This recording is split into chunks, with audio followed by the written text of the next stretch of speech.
నమస్తే, welcome back. దేశ రాజకీయాలు మొత్తం కూడా ఒకవైపు ఉత్తరం వైపు వెస్ట్ బెంగాల్ అయితే దక్షిణం వైపు తమిళనాడు వైపే చూస్తున్నాయి. ఏంటి ఏ పార్టీ రాబోతుంది? వెస్ట్ బెంగాల్లో అయితే clear cut, almost all clear cut Trinamool కాకుండా బీజేపీ కూటమి వస్తుందని ఒక భరోసాలో అయితే ఉన్నారు. చూద్దాం మరి అంటే ఎగ్జిట్ పోల్స్ ఏమని చెప్తాయి. ఇకపోతే తమిళనాడు రాజకీయాల్లోకి వస్తే తమిళనాడు రాజకీయాలు ఎప్పుడూ అంతు చిక్కని రాజకీయాలే.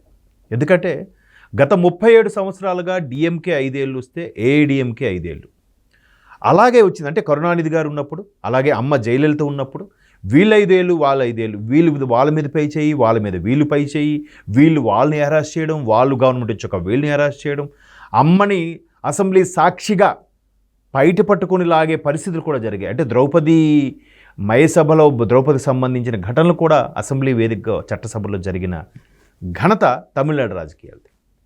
అయితే ఇప్పుడు అఫ్కోర్స్ జయలలిత అమ్మకి ఏఐడిఎంకే అప్పుడు అమ్మున్నప్పుడు వరుసగా 2 పర్యాయములు అంటే 10 ఏళ్ల పాటు గవర్నమెంట్ ఫామ్ చేసిన చరిత్ర ఉంది. కానీ కరుణానిధి ఉన్నప్పటి నుంచి కూడా నిన్న మొన్నటి స్టాలిన్ వరకు కూడా కంటిన్యూస్గా 10 ఏళ్ళు గవర్నమెంట్ ఉన్నది. ఆ చరిత్ర అయితే డిఎంకేకి లేదు. అందుకు ఈసారి చాలా పట్టుబట్టారు.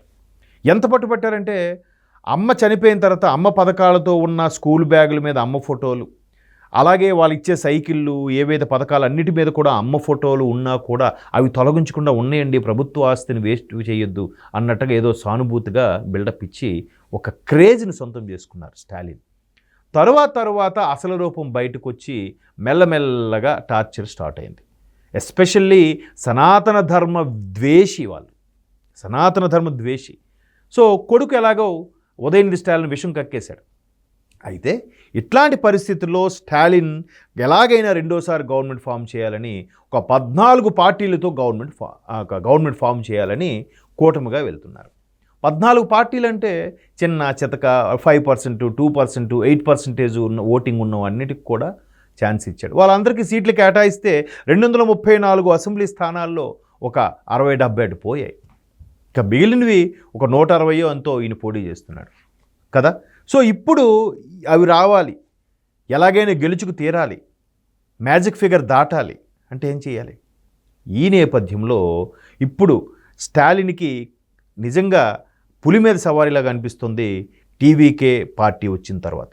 సో తలపతి విజయ్ ఎంత చాకచక్యంగా, ఎంత కీలకంగా వెళ్తున్నాడంటే, ఎంతైనా ఎన్నో సినిమాల్లో నటించి ఆ అనుభవంతో ఉన్న వ్యక్తి అవడం వల్ల రీసెంట్గా ఆయన వచ్చిన సినిమా సర్కార్ సినిమా చూస్తే అందులో యంగ్స్టర్స్తో, చదువుకున్న మేధావులతో ఎన్నికల బరిలో పోటీకి దించి సోషల్ మీడియా వేదికలో అక్కడ వాళ్ళందరినీ గెలిపించుకునే వైనం చాలా అద్భుతంగా ఉంటుంది. సో అట్లాంటి టెక్నిక్స్ ఇక్కడ వాడారు.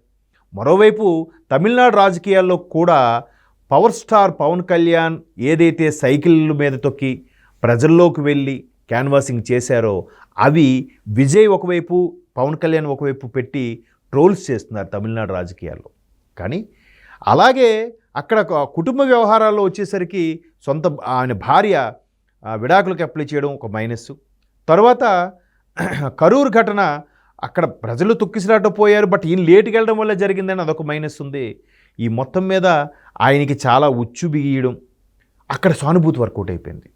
అలాగే జననాయకన్ సినిమా రిలీజ్ చేయకుండా ఆపేయడం, ఒక లోకల్ సిటీ కేబుల్లో రిలీజ్ చేసేయడం, ఇలాంటివన్నీ అక్కడ ఆ విజయ్కి కొంత సానుభూతి వచ్చాయి.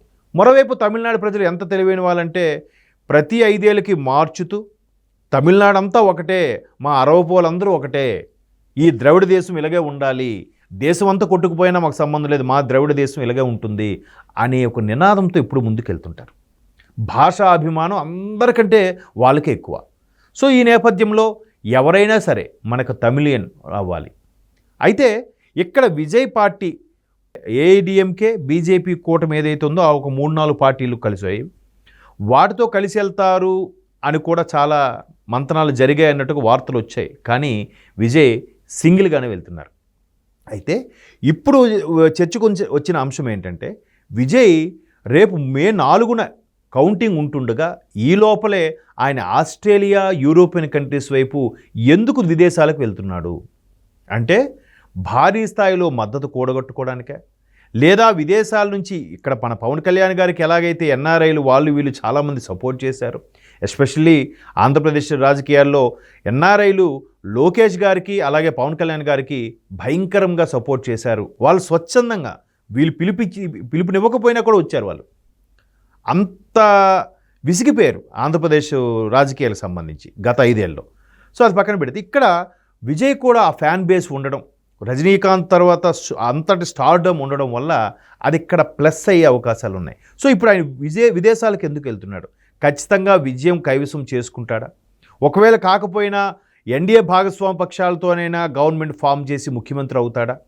ఒకవేళ హంగుగానే ఏర్పడితే అప్పుడు కూడా విజయ్ తోటి ఏఐడిఎంకే కలిసే ముందుకెళ్తుంది. పళనిస్వామి గారు డిప్యూటీ సీఎంగా పెట్టచ్చు, విజయ్గా ముఖ్యమంత్రిగా ఉండొచ్చు. లేదు ఆ రెండుగో ఏఐడిఎంకే గెలిచి డిఎంకేకి తక్కువ వచ్చి విజయ్ జస్ట్ ప్రతిపక్ష పాత్రకే పరిమితం అయ్యేలాగుంటే ప్లాన్ బి కూడా వర్కౌట్ చేస్తున్నారంట. అంటే మరికొద్ది నెలల్లో తమిళనాడులో మున్సిపల్ ఎన్నికలు కూడా రాబోతున్నాయి. సో ఇప్పుడు ప్రతిపక్ష హోదా సంపాదించుకొనైనా నెక్స్ట్ మున్సిపల్ దాంట్లో మెల్లగా బలం పెంచుకొని తద్వారా నెక్స్ట్ ఎన్నికలకి అంటే ఆల్మోస్ట్ 26 అంటే 2031కి పూర్తి స్థాయి సన్నద్ధం కావాలనుకుంటున్నారు.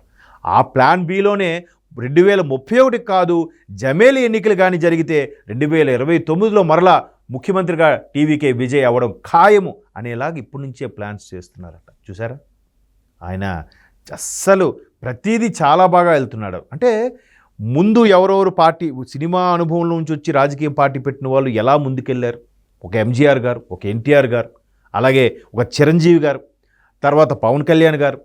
సో వీళ్ళు ఎలా వెళ్ళారు, ఎలా సక్సెస్ అయ్యారు, ఒకవేళ ఫెయిల్ అయితే ఎక్కడ మైనస్లు, అవన్నీ కూడా క్రోడీకరించుకొని స్టెప్ బై స్టెప్ చాలా జాగ్రత్తగా ప్లాన్ చేసి వెళ్తున్నాడంట తలపతి విజయ్. అందుకే తలపతి విజయ్ అంటున్నారు ఆయన్ని. సో ఖచ్చితంగా విజయ్ సీఎం అవుతారు. ఒకవేళ జమేలి ఎన్నికల నేపథ్యంలో 29లోగానైతే ఇప్పుడు కాకపోతే 29లో అయినా మున్సిపల్ ఎన్నికలకు ముందు ప్లాన్ బి గీసుకొని 29కి ఖచ్చితంగా సీఎం అవడానికి అన్ని ప్లాన్స్, అన్ని గ్రౌండ్ వర్క్లు, అన్ని మాక్ డ్రిల్లు, అన్ని వామపులు సిద్ధం చేసుకుంటున్నాడంట తలపతి విజయ్. బట్ ఏది ఏమైనా ఆయన ఇప్పుడు విదేశాలకు వెళ్తున్నాడంటే భారీ ప్లాన్తో వెళ్తున్నాడు. ఎందుకంటే మే 4న కౌంటింగ్, జస్ట్ ఇంకా 4-5 రోజులు ఉంటుండగానే వెళ్తున్నాడు అంటే మరి ఏ భారీ ప్లాన్ లేకపోతే వెళ్తాడు. బట్ ఏది ఏమైనా మే 4వ తేదీ మధ్యాహ్నం 11-12 గంటల వరకు ఓపిక పడితే అంత క్లారిటీ వచ్చేస్తుంది.